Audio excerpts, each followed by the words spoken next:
Ce problème n'est pas inhérent à la Guyane. Il déchire la République démocratique du Congo. C'est bien simple. La guerre des minerais dans ce pays est le conflit le plus meurtrier depuis la Deuxième Guerre mondiale. Les collines du Congo contiendraient pour 24 000 milliards de dollars d'or, de cobalt, de cassitérite ou de tungstène. Quasiment tous ces minerais sont indispensables à la fabrication de nos portables et nos tablettes et ils proviennent du Congo. Ces richesses font l'objet de guerres incessantes. Pour prendre le contrôle des exploitations, les milices obligent les enfants à travailler dans les mines. Chaque minute, une personne adulte ou mineure est violée dans ce pays. Cette situation dramatique, l'actrice américaine Robin Wright l'a découverte il y a 6 ans en rencontrant des victimes. Elles lui ont demandé de porter leur témoignage dans le monde entier. C'est pour cela qu'elle a réalisé le film que vous allez voir tout de suite, Congo, la guerre des minerais. Attention, certaines séquences pourraient heurter votre sensibilité.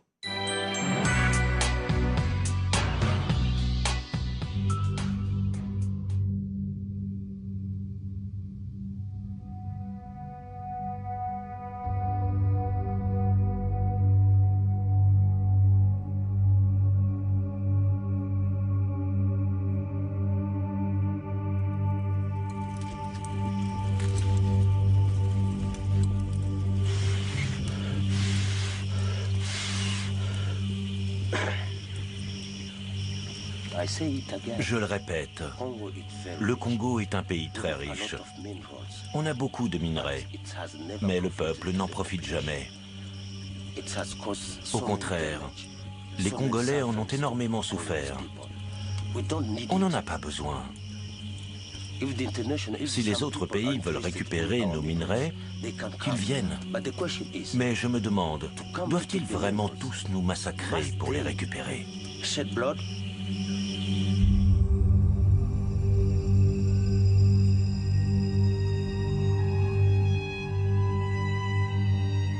La République démocratique du Congo regorge des minerais les plus précieux au monde.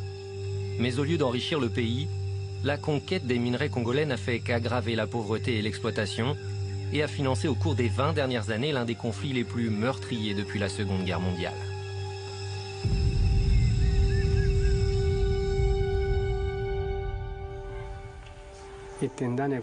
Les meurtres ont eu lieu un lundi, très tôt le matin. À 11 h, ils étaient tous morts. J'ai tout vu de mes propres yeux.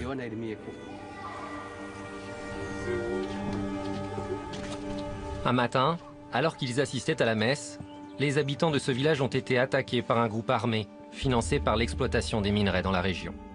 Ils ont commencé à tirer. Beaucoup sont morts. D'autres se sont échappés. Ce jour-là, plus de 600 personnes sont mortes. Ils ont exécuté le prêtre, puis ils ont violé les religieuses et les ont démembrées. Ils ont pris les religieuses et le prêtre et ils les ont tués. C'est ici qu'ils sont morts. Ils ont d'abord violé les religieuses, ils ont fait ce qu'ils voulaient avec elles, et puis ils les ont poignardées. C'est par ce champ que beaucoup ont pris la fuite. Beaucoup de gens sont morts ici. Seul Dieu peut leur pardonner.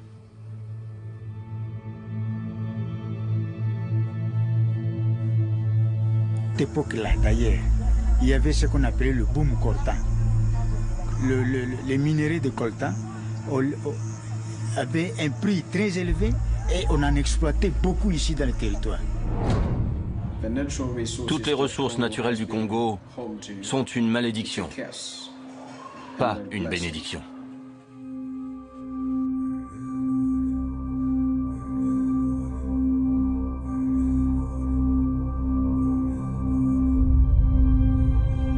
En 1890, Joseph Conrad visite le Congo à bord de son bateau. Il rentre chez lui écœuré par l'horreur dont il a été témoin. C'est alors qu'il écrit « Au cœur des ténèbres ». Les ténèbres n'ont rien à voir avec le Congo ou les Congolais. Ils désignent les Occidentaux qui, au cours du règne du roi belge Léopold, ont soumis à l'esclavage et brutalisé les Congolais pour récupérer du caoutchouc et de l'ivoire. Ils ont bâti un empire pour le roi Léopold en tuant près de 10 millions de Congolais, soit la moitié de la population. L'auteur a décrit ce qu'il a vu comme étant la plus infâme ruée sur un butin ayant jamais défiguré l'histoire de la conscience humaine. Cette citation est toujours d'actualité. Un vent de changement souffle sur le Congo belge, alors que le drapeau de la Belgique disparaît de Léopoldville. Le Congo obtient son indépendance en 1960. Mais les Occidentaux ne sont pas prêts à abandonner leur royaume africain, ou pire encore, à le laisser aux mains des Soviétiques. Les dirigeants des États-Unis et du Congo font assassiner le premier ministre congolais fraîchement élu, Patrice Lumumba. Son corps est démembré et désintégré dans de l'acide. Ils ont coupé son corps en morceaux, puis l'ont brûlé. Ils ont utilisé de l'acide. Les Occidentaux placent à la tête du pays le dictateur Mobutu Sese Seko. Il renomme son pays le Zaïre et le dirige pendant 30 ans en tant qu'allié des Occidentaux. C'était très clairement une crapule, mais c'était notre crapule. Mobutu considérait le Congo et ses ressources comme un coffre-fort personnel. Il a volé de l'argent aux sociétés minières qui appartenaient à l'État, aux agences en douane. Il a volé tout ce qui pouvait lui rapporter des bénéfices et n'a rien investi dans son pays comme il aurait dû le faire. Il n'a investi que dans ses projets personnels. En s'appropriant les ressources du Congo, Mobutu Sese Seko s'est construit un empire de plus de 3 milliards d'euros, alors que la population mourait de faim. Aujourd'hui encore, la pauvreté demeure. Pourtant, les ressources minières congolaises valent des milliers de milliards d'euros. Afin de mieux comprendre la situation au Congo, il faut diviser le pays en deux catégories. C'est dans la province de Katanga, au sud du Congo, que l'on trouve 80% du cobalt mondial, ainsi que l'une des plus grandes réserves de cuivre, soit 2 des minerais les plus précieux au monde. C'est ici qu'ils bâtissent leur fortune. On utilise le cobalt pour fabriquer l'armement essentiel au département américain de la défense. L'Est du Congo, aujourd'hui surnommé le trésor géologique, regorge des minerais nécessaires à la prospérité de nos avancées technologiques. Le tungstène, l'étain, le tantal et l'or. Puisque nous développons de plus en plus la technologie mobile, nous continuerons à utiliser les ressources du Congo tant que nous ne changerons pas notre façon de vivre. Le sud du Congo est pillé par les multinationales et les groupes armés pillent l'est du pays. Certains sont étrangers, d'autres pas. Leur identité est de plus en plus confuse et leur objectif de moins en moins clair. Ce qui est limpide en revanche, c'est que leur source financière principale provient des minerais de l'est du Congo.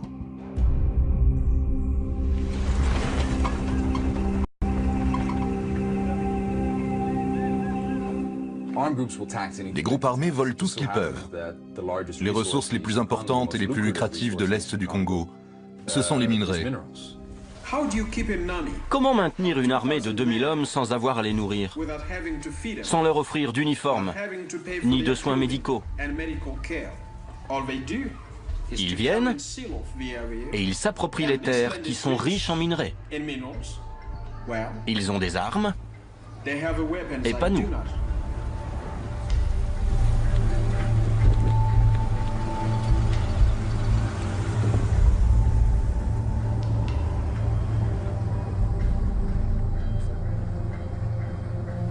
C'est vrai, c'est une vérité. Il y a des Horans, des officiers du Horan qui ont déjà des creuseurs. Et à l'instant même, je vous informe, malgré que la loi a été promulguée interdisant l'exploitation des minerais. Mais l'exploitation continue.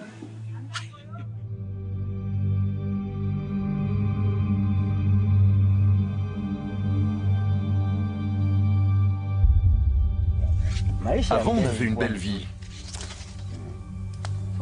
Une très belle vie. Mais depuis qu'ils sont arrivés, tout a été bouleversé. Aujourd'hui, on ne fait que souffrir. Ma vie n'est que souffrance. Tous les jours.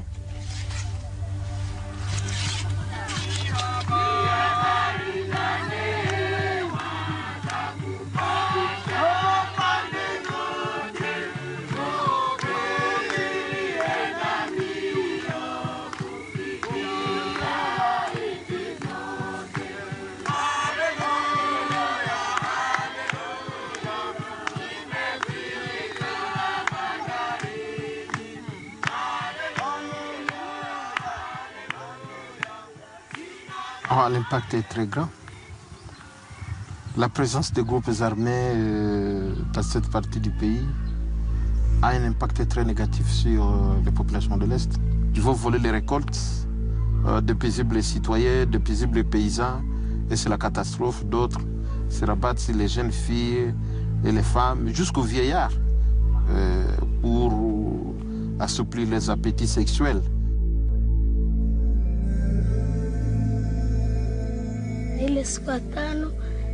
C'était un vendredi, vers 16h. On a vu des soldats passer. Et puis, ils sont revenus plus tard. Ils ont pris toutes les femmes et ils les ont violées. Ensuite, ils sont passés au village suivant. Je ne pourrais même pas dire combien d'hommes m'ont violée. J'étais presque morte. Au moment où je vous parle, mon clitoris, mon sexe et mon abdomen me font terriblement souffrir. Le viol est l'une des pires armes utilisées dans cette guerre pour terroriser et détruire les communautés.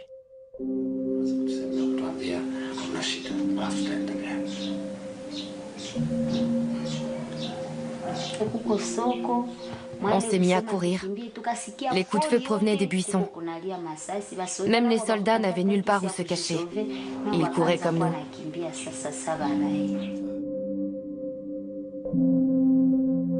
Puis, j'ai vu un soldat devant la fenêtre. Il a pointé son arme sur moi.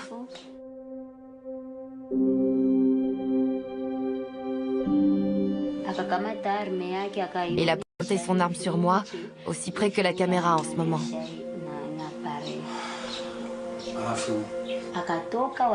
Ensuite, il a fait ce qu'il voulait de mon corps. Puis un deuxième est arrivé, puis un troisième, un quatrième et un cinquième.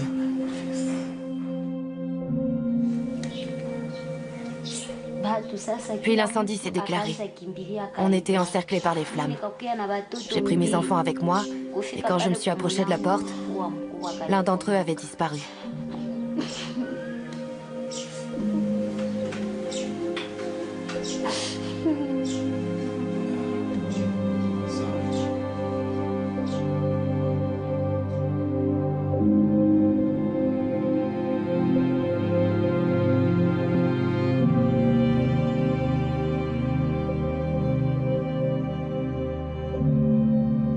Avant 1996, le mot viol n'existait dans aucune des langues parlées au Congo.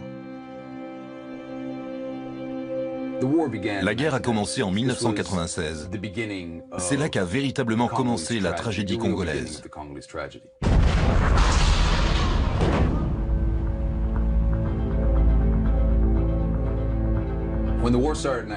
Lorsque la guerre a débuté en 1996, ce n'était pas à cause des minerais.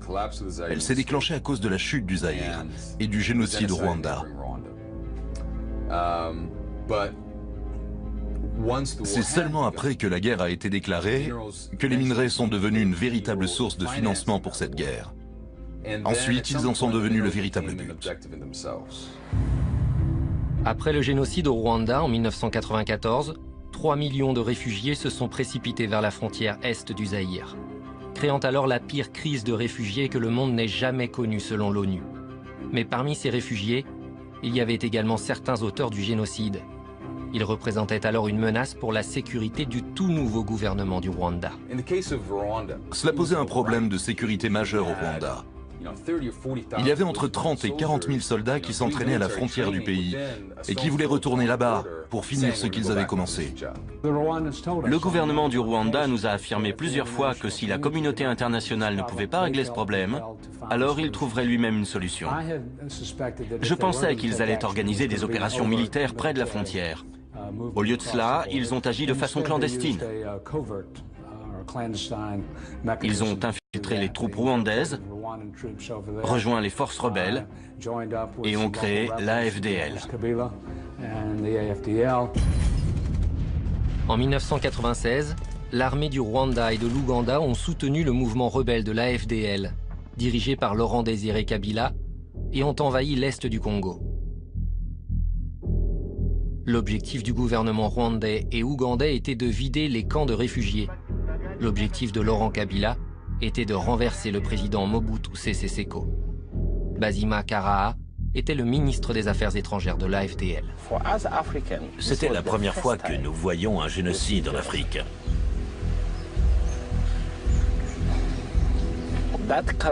Cette culture devait être éliminée. Mais il y avait un autre problème. Ce problème, c'est que Mobutu était le deuxième plus grand dictateur du monde. Il devait être évincé. Je lui ai dit, tu peux partir, soit par la porte, soit par la fenêtre. Après 30 ans, les États-Unis ont décidé d'abandonner leur allié de la guerre froide, Mobutu Sese Seko. Le président Clinton a alors envoyé un ambassadeur de l'ONU, Bill Richardson, pour transmettre le message à Mobutu. Le gouvernement américain m'a demandé d'aller voir le président Mobutu et de lui dire « Monsieur le Président, nous ne vous soutiendrons plus. Nous voulons que vous quittiez le pays. » Il m'a alors regardé et il m'a dit « Vous savez combien j'ai soutenu les États-Unis » Et j'ai dit « Oui, je sais. » Les États-Unis et la communauté internationale ont découvert une nouvelle classe de dirigeants africains. Il semblait clair qu'à partir de cet instant, ils allaient tous soutenir Kabila et le hisser à la tête du pays. J'ai rencontré Kabila plusieurs fois. Il m'aimait bien. On s'entendait bien. Je lui ai dit, vous voulez avoir une bonne relation avec les États-Unis? Nous cherchons la paix. Nous aimerions vous aider. Si vous êtes un réformateur, si vous instaurez la démocratie et que vous respectez les droits de l'homme, alors nous vous aiderons. À la fin de la guerre froide, les États-Unis n'avaient plus besoin de Mobutu. Ils ont alors demandé au Congo de l'évincer. Bien que la FDL avançait rapidement, elle a vite dû trouver une source financière afin de s'emparer de la capitale Kinshasa.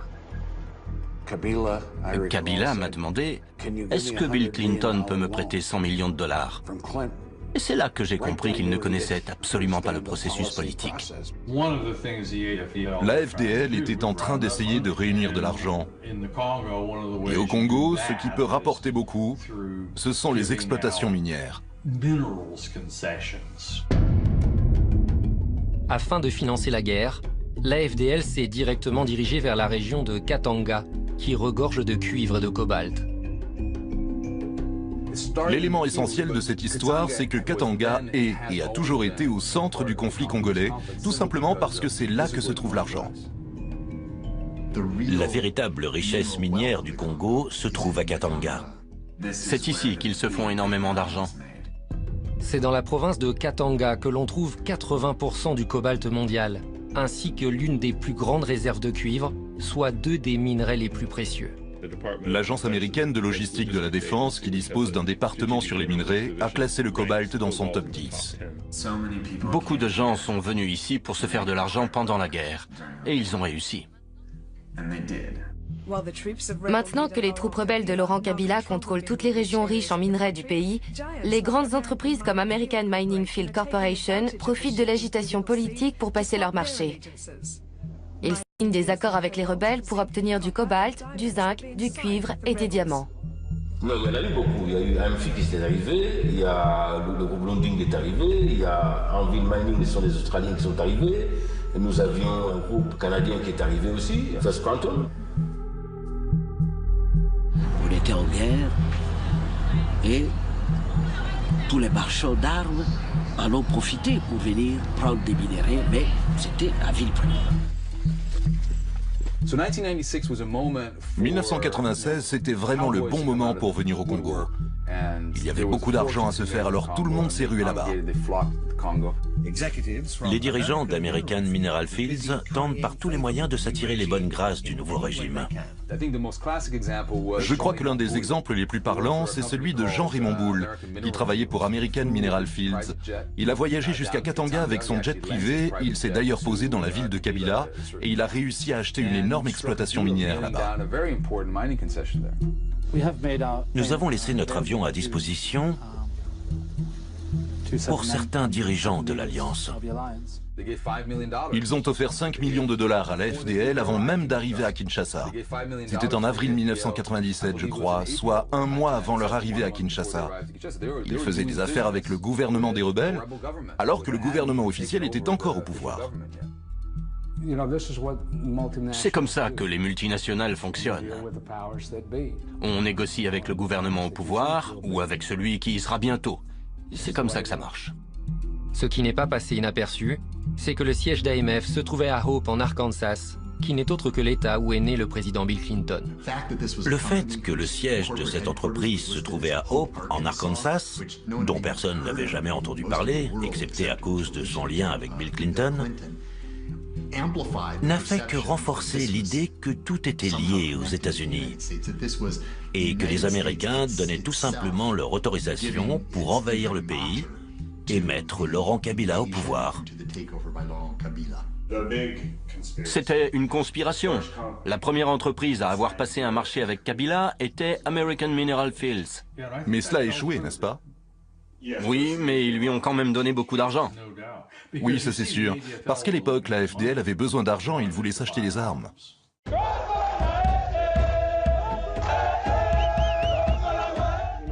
Les attaques de la FDL ciblaient principalement les réfugiés à l'est du Congo. Nous allons attaquer ces camps et expulser tout le monde, peu importe ce que dit la communauté internationale.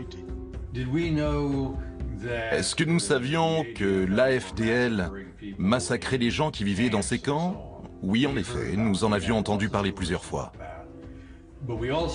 Et nous savions aussi que nous ne pouvions rien faire pour empêcher cela.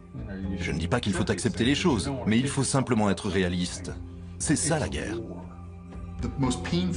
Le plus dur dans tout ça, pour les gens comme moi, et pour tous ceux qui s'impliquaient à l'époque pour défendre les droits de l'homme au Congo, et qui croyaient vraiment qu'on allait enfin réussir à mettre en place une démocratie dans ce pays, c'est que le mouvement démocratique congolais n'a reçu aucun soutien. Personne n'a voulu créer d'alliance avec l'opposition, comme l'Église catholique et les autres forces qui étaient pourtant si importantes à l'époque et qui auraient pu permettre de construire une démocratie au Congo. Les États-Unis n'ont absolument rien fait pour que cela arrive. Le 17 mai 1997, les soldats de la FDL envahissent Kinshasa.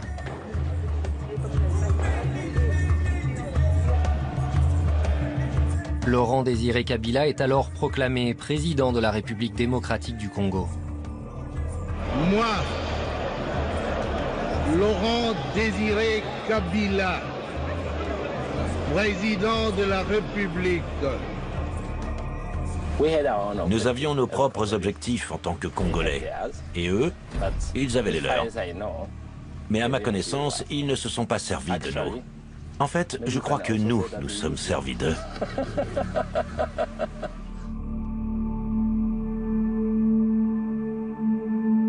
Depuis l'invasion de 1996, l'Est du Congo n'a jamais retrouvé la paix. On estime que plus d'1,5 million de personnes sont mortes au cours des attaques de la FDL.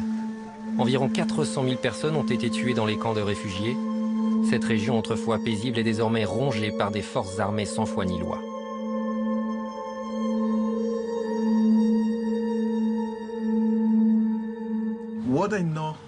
À partir de ce moment, on voyait des cadavres partout qui jonchaient les rues et tout le monde s'en fichait. Les gens s'entretuaient comme si c'était normal. Je crois que c'est à cet instant que les Congolais ont été pervertis, surtout à l'Est. L'une des forces armées les plus violentes de l'Est du Congo a été fondée par certains survivants du massacre des camps de réfugiés, ainsi que des